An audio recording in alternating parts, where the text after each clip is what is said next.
inches and ends at almost 4.5 inches. So you've got all that power concentrated in that cylinder in a small place, and when it goes off, those gases expand, pushing that projectile even faster. This one you want a smooth, straight burn. That one you want an accelerated, faster push. So this one was more accurate, and that one was like more bigger. That was more for defense. This is all attack. You couldn't do much defense work with this. These were used by which? Both sides of the war. Sides? These were manufactured by the Confederates, captured by the Union.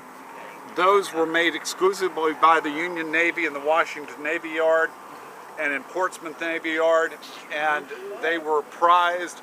Every Union gunboat on the St. John's had at least 4 of them. The Confederates captured many of the gunboats. They would get into those creeks and get too tied up in there, and the Confederates would cut them off, and they would capture those guns, and they were very prized. The problem with those guns is that they were not built to be pulled by horses. If you'll notice, this has a hole on the end of it that you could hook up to like a trailer.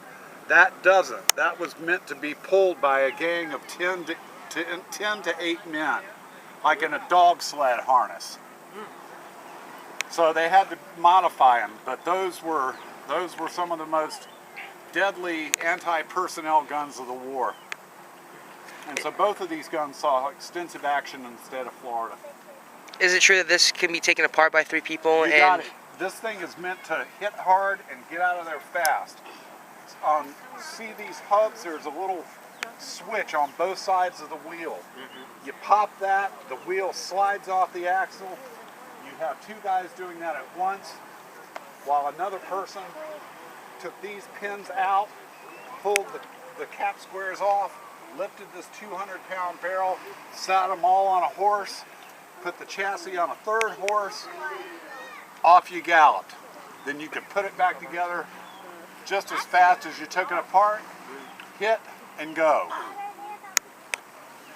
That gun, no way. This gun, just to give you an idea of how light it is, I'm using 3 fingers. Oh, that's very light. Now, was there different ammunition used for this than that? Yes, most definitely. Exclusively round shot, solid shot. That would use solid shot, canister, which is the little pellets, and exploding shot. They'd put a fuse. There'd be a hole in the cannon. The cannonball would be fairly hollow. They'd put powder inside the cannonball. They'd put that fuse in there, and that fuse, when the cannon fired, would be lit and in mid-air and timed to explode over a target. And that's where we get the term shrapnel from. Now, were these only available during the end of the war, or were they available at the beginning of the war as well? This one was made in 1862. If you look on the side, it says TF, Tredegar Foundry, which is a foundry up in Northern Virginia, main Confederate foundry. And then it says 62 over here. That was developed by a very famous naval genius, John Dahlgren, and it was developed during the 3rd Seminole War to be able to mount on boats and get up in those little creeks and down in southeast Florida. Are these original pieces? No, they are reproductions. Anybody says, I've got an original gun, would you like to fire it with me? Get in your car and get out of there. Original pieces have a tendency to explode. These things, before we buy them, the manufacturer will take a triple load. For example, the maximum this fires is 8 ounces of powder.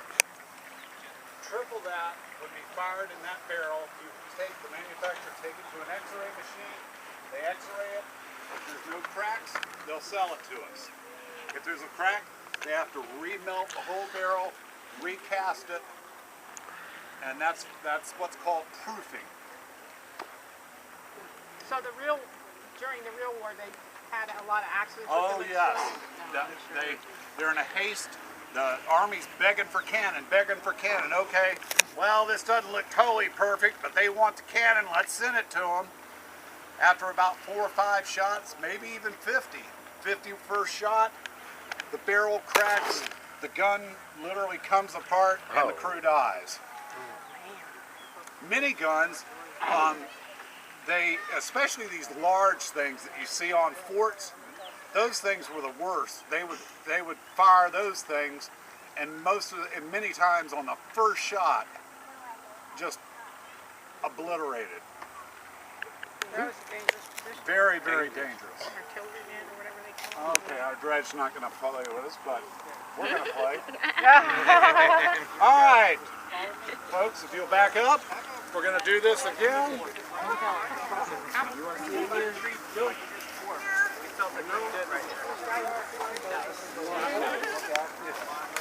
Hello. How are you? Good. How are you? Huh?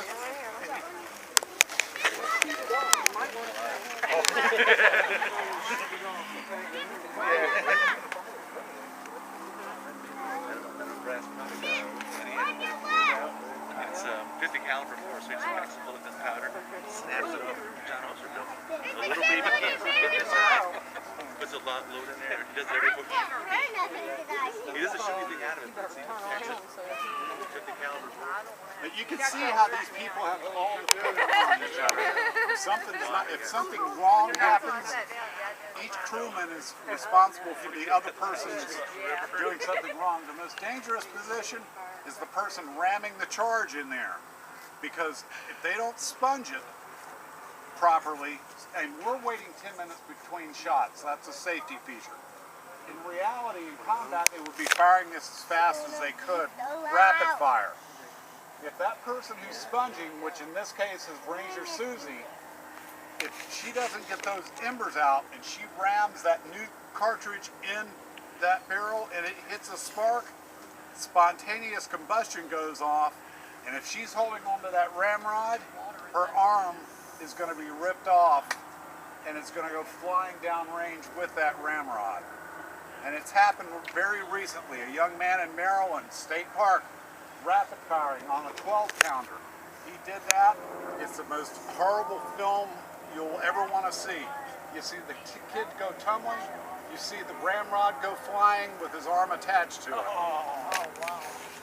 So this is why we train and train and train. And these people know to anticipate each other's actions. All right, to your position. Go. Shift on the left. Put your ear, bring them to the Fire.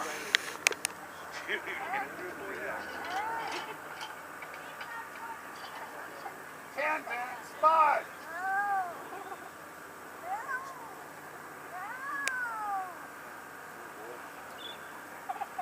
Advance cartridge.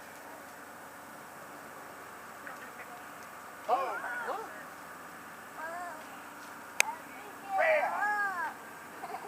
Underhand.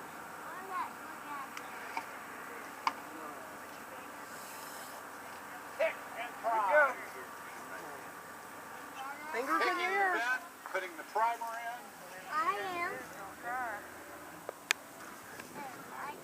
This is also another critical thing. The man who's priming, eye contact with the man who's firing. Make ready, cover your ears, and fire!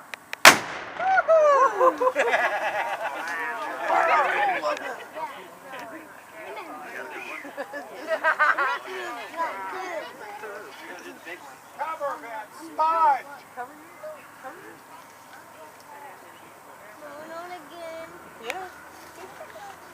Fall onto the 12-pounder. To your positions on the 12-pounder. Now, that's 8 ounces of powder. This is a pound of powder. 8 ounces is 3.5 sticks worth of dynamite. That's 7. 7 sticks worth of dynamite can take out any apartment complex in Jacksonville. Position, work! Yeah. Cover them up big time. Cover them. This is going to be louder. Here, stand right here, baby. Sponge!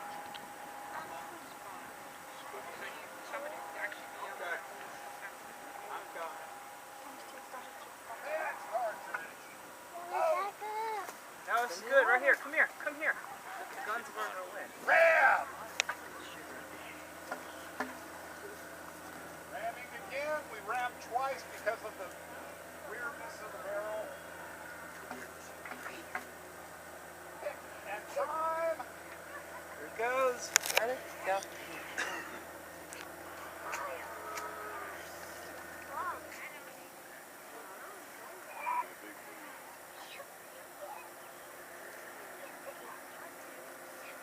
Gunner, cover your ears. Make ready. Fire! Hot. Hold.